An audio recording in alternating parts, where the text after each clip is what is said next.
பயப்படாதே எந்தன் செல்ல பிள்ளையே, இனி என்றும் தீங்கை காண்பதில்லையே.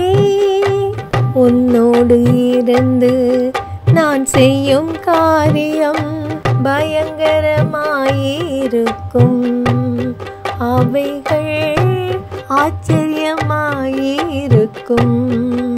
நிச்சயமாகவே முடிவு உண்டு, நம்பிக்கை வீண் போகாது. நிச்சயமாகவே முடிவு உண்டு, நம்பிக்கை வீண் போகாது. உன்னை ஆசீர்வதிக்கவே ஆசீர்வதித்திடுவேன், உன்னை பெருக பண்ணவே பெருக பண்ணிடுவேன்.